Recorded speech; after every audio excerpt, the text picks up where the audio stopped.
Ladies and gentlemen, welcome to Mind Over Mattress, where we break the matrix. Today, as a guest, I have Akshata, who is an entrepreneur. How's it going? Young talent, amazing personality, exudes a lot of confidence. Just before this recording started, we had an amazing conversation. And hopefully we'll take it up from there and even better. Even better. It's my absolute pleasure and honor to introduce Akshata. So Akshata, just give me your best introduction. I have had like 4 interviews today. I've already done this like so many times. So hi, my name is Akshatha Handles. I am the founder and CEO of Metamorphe.in. I also have another business coming up, which is Metamode shop.in, and might soon also have another business coming up. This is why I said serial entrepreneurs, like some serial killer vibes. Oh my god. Yeah, so that's my career path, but otherwise I'm mentally unstable. No, I think she's very stable. I think you have a lot of clarity. Like even talking to you, I learned so much. Okay, just to set the tone, mind over mattress. You're trying to beat your bed every morning. Like a lot of people don't have the motivation to get up and get moving.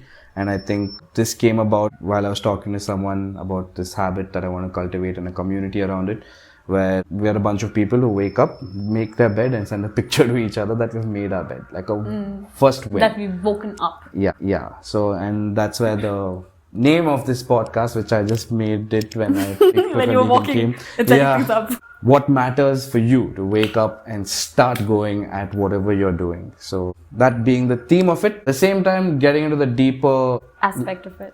Yeah, like what makes you tick? Who are you? Why do you enjoy doing what you're doing? How do you go through those? What makes you what? What makes you you? Okay, no. Okay. Please explain what I said that sounded out of that context. What makes you dick? Oh. what makes you what? My T's and D's are a little slash, but Ishana Vasti. see guys, I'm 20, some 8 and she's 24 at this podcast stage. So her Ishana Vasti punchline, I don't know. So please forgive me. Ishana Vasti is Tare Zameen Par. I cried for that movie. I have a soft corner like that for movies that. And this is not even a Gen Z joke. I realize, but I'm very bad with names. Oh. Your name is? Oh, it's Ake. Because a lot of people call me Ake. Guys, first of all, it's AK. It's okay with an A. Yeah. For people to say Ake, Akai, Aka. I'm like, Naka. Like, stop. So don't just disrespect it. Yeah, you have a great name. Aww. Yeah, dude. Sunil. I want to know how you started off Metamorphe. Metamorphe.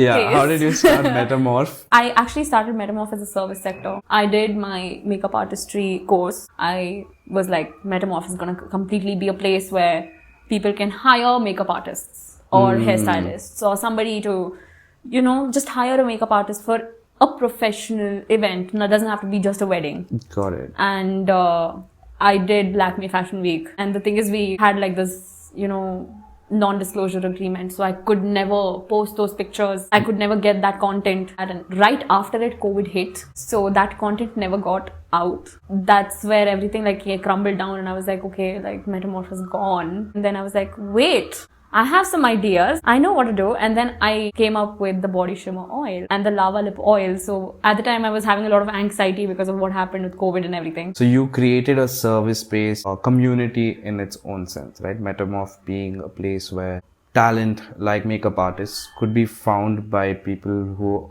are looking for that particular service. And the pandemic hit. Suddenly your entire business idea crumbled. You have no more revenue generating. And then you're like, hey, listen, this is still along the lines of the industry around cosmetics. And you decided to take on the risk to launch something like the lava. Yes, lip oil. The thing is, I had to change my business completely from a service sector to a product sector. So I was asking, how did you pivot from a service-based industry and going ahead and choosing this particular lip care product? Because I think the cosmetic space is vast. There's so many competitors, but you still got about saying, okay, I'm going to try and get into the lip care sector. But before you jump into the idea, what was your mental state transitioning from, oh no, I'm not a service based, I'm going to jump into product, and going about choosing this product? I came up with the body shimmer oil, and I just took up, like, at the time Kylie Jenner was, marketing on her stories. She would come and be like, hi guys, I'm like launching this Kybrow kit and this Kylie lip kit, and she would just tell it on her story. There was no TV ad. Or there was no ad from Kylie Jenner's page. So I thought, okay, fine, let's just like authentically do that. So you went from a personal brand aspect, introducing this, and you came about this particular product because of the factor that it was already trending, and you had an eye to know that there's a market missing in the Indian space. Absolutely. Right? Because if somebody had to buy Kylie Jenner's product, it's $23. Let's say that in INR. Maybe. It's about like $2,000 at least, or around 1,800-ish. And how did you price it? Like when you introduced it, right? Right. What was the price point that you tapped into and showcased that to your audience? So ideally, at the time when I started Metamorphe, I didn't have a website. I was doing it just on Instagram, like through reels, posts, whatever. And that time, the cost of a lava lip oil was $190. No way. And $190. So that's close to like 10%. Like someone could get a similar product. Yeah. But at the value of 10%. And that's a huge... Yeah. I was selling it at $190. And now it's $325 because of the demand. And, also you have a lot of overheads that's gone with you growing the company, right? Plus, I'm hand making these products. Wow, okay. So for me, I can't just give my service for free. And I realized that pricing my product just for the raw material is not okay. I mean, it's a value-based product. Yeah. And considering the fact that you are delivering the quality at which a Kylie Jenner's product was at, right? And you have a lot of time investment in this. So I think there's no need to justify your price. Right? Yeah. Right? So, and I say you should put it at 700, 800, dude. Like, someday. How did you go about learning this, dude? Because I think from doing makeup, you understand the basics, you understand some level of chemistry. Yes. But for you to teach yourself and go ahead to the extent of you creating the formula or the liquid or the right consistency. I'm not well read in this, Makes but sense. I can understand there's a lot of research that goes in to reaching a point where you're bottling this, finding vendors, packaging it, and going through shipping and all of that. Like, what was the process that you had to dive through, and how long did it take? It took more than 7-8 months for me to just come up with the logistical part of it that you said, like packaging and all of that. The formulating of the products was very, very mentally there for me, because in the makeup artistry course that I did, there was like, there's 5 different skin types. So the same product is not going to like suit 5 different skin types. Ah, okay. Like, so we'll have 5 different products for 5 different skin types. There were few hacks that we learned in the course that you mix this product with this much of this product and that product, this will suit like this kind of a skin tone, or you can put it on parts of their skin which is dry, or you can put this on the part of the skin which is oily.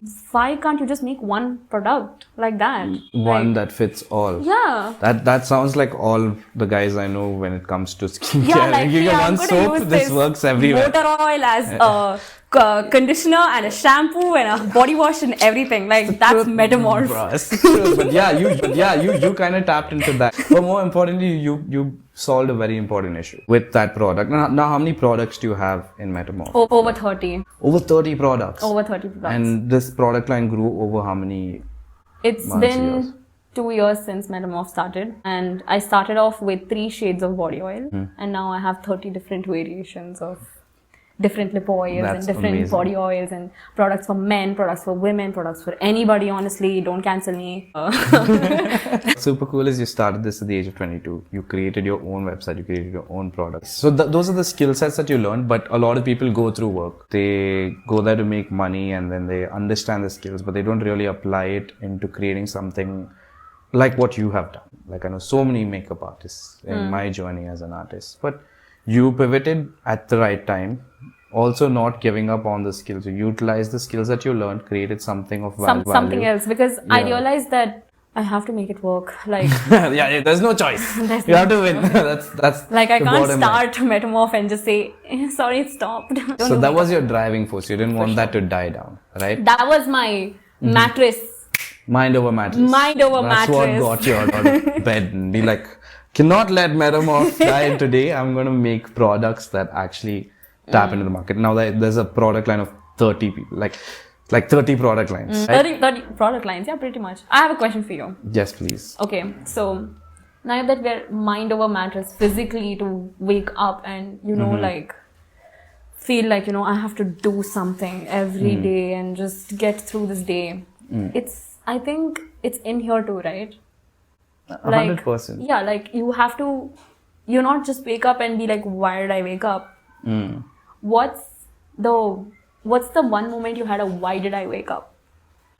Usually after like a bender, like a weekend bender, I'm like, dude, I don't want this hangover. I don't want to wake up. And that's not what I meant, but yeah, cool, I guess. Yeah, but I think life puts you down in a lot of different situations, and I think there were these days where I was trying to battle a lot of personal issues, and there were days where like I just want to sleep in. And I had that issue growing up where I just used to sleep away my problems, and bringing in the small wins through the day has gotten me to be like, yeah, I want to do shit every day. Like, what do you do in the days where you don't have things to do? When I don't have things to do, I find things to learn. Like that's the way to go. Like, सुना क्या बोल रहे हैं? Uncle के जैसे बनना है guys. बच्चे. Uncle का ज्ञान. सुनील अंकल के जैसे बनना है बच्चे होकर. When I don't have things to do, I sit and I talk to interesting people. You see what I mean? Stop. Like, do you see this blush? It's the Metamorphe, it's not me. Buy her products right now. Okay, so from Metamorphe, it's already running. It's an engine that's going at its momentum, right? You're still in the early stage. You have a certain vision which you shared, and I think we should do one podcast at a milestone space again. But now you've also pivoted into the clothing line. I truly believe that life is all about choices. GG. Life is all about the choices you make. Like, I think I made a great choice to start a clothing line, but the wrong choice I made was when to start it. I was working a corporate job, running my second business, and I had some personal issues at home. I was going through a lot of trauma at the time I started Metamorphe. I'm a person who has ADHD, and every night before I sleep, I'm like, damn, if I started like this business, like that would have killed, like this, and it's like a proper like setup strategy in my head, like how to go about it, what kind of a page, the brand name, like I'd be on Google Translate, like trying to find out like what brand name can I find for Meta and stuff like that. And then I came up with Metamode, which is my clothing line. Though the topic is more about mind over mattress, the way mind over mattress is for me is that before I sleep, I have a lot of ideas and I don't feel like executing them the minute I wake up. I'm like, I've done the business idea last night. That's also shit. Because you're doing a lot. You're working in a corporate job. You're also running your business on the side. You're also dealing with day-to-day life. A lot of people can just do one thing and you're still adding on more challenges to your plate. Coming to your point of, it wasn't the right time, but I guess it's at least adding credibility. Your vision, right? It's already in reality. It's already you've produced it, you've stitched it, you wear it right now. This is enough credibility for you to be like, okay, all I need to do is put in time. But the thing is, you don't realize how much time you have sometimes. Okay, it's fine. Like, I'm just 24. I have a lot of time. That way, yeah, I have a lot of time. But in my day, I just have 24 hours. I'm not able to accommodate my ideas. I'm not able to accommodate my zeal to make something happen. Then after I quit my job is when I'm like, okay, like I'm gonna have a breather now. How's that going? Listen, I'm not able to breathe anyway. But yeah, I mean, I did think that, you know what, like I want to chill for a month. Like, I'm going to go to my dad's house and I'm going to chill in my estates for a while. But that didn't happen. I went there, I was still traumatized. Because I think you've been a very highly stimulated person when it comes to work and you're constantly creating or providing value on a day-to-day. And suddenly when you have to take a breather, you feel guilty about it, right? Very! Or more than feeling guilty about it, I feel like I have an identity crisis if I don't have work because I feel like my work is what makes me. I'm not a psychologist or anything, so I don't know if it's healthy or not, but it's what keeps you going. Yeah, right? For sure. And now you're back in the grind, you're again going back with that small breather that you took, you realize what's important to you and you're back in this space of what you want to create and the time constraint that you have. Do you see how amazing this podcast is right now? Do you wish you were part of it? He's going to be next time. Yeah! You have to tomorrow again. Yeah. It's episode 2 already. That's all. If Done. if it works, we can just tell Sahel we'll come here And do this once often, every yeah.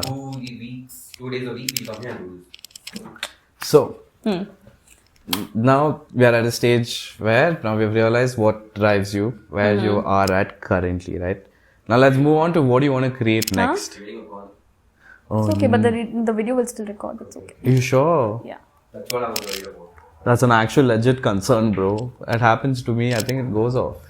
Let's test it. I know my I'm not a psychologist or anything, so I don't know if it's healthy or not, but it's what keeps you going. Now you're back in the grind, you're again going back with that small breather that you took, you realize what's important to you. You've kind of figured out where you came from, and now we kind of spoke about where you are at right now, right? Like right now I want to understand what's your vision. Like let's look at the future. What's next for you? Because what is the current space that you're in moving forward, and what's your next direction that you want to like if you're talking to your future self, what are the milestones that you want to see your future self hit?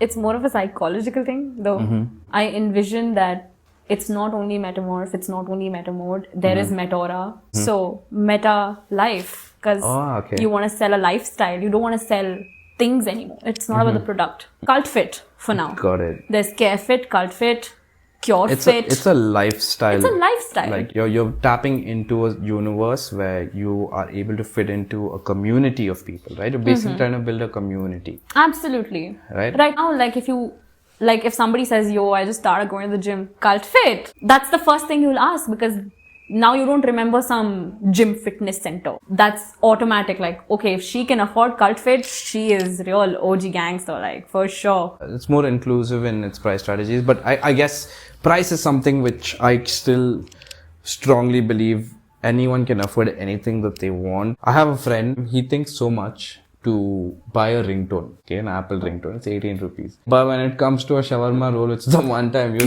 spend that 150 or 100 rupees. There is value brought in and proposed, and that's the community you're building, and irrelevant of the price point, I'm sure people are going to buy into that, and you will be the center of this entire universe because you are creating this out of your imagination, you're bringing it to reality, right? And the most credible thing is what you're wearing, dude. This was your imagination at one point and now it's here. Kudos to that journey that you're going to go ahead and build Meta Universe. And at that point, I'm sure like a lot of people are going to be buying it, and I'm hoping we'll do another milestone podcast. Right. Yes. And high five. And that concludes this episode of Mind Over Mattress. Thank you so much. I'm Sunil Suresh and we have Akshatha Handles, AK signing off. Remember my name. If there's any particular thing you want them to buy or www.metamorphe.in. You made me try that day. Tell them that. So The one which makes it glossy and lava-ish. you should go to metamorphe.in Instagram page and check out Karun Krishna's video. shout out to KK.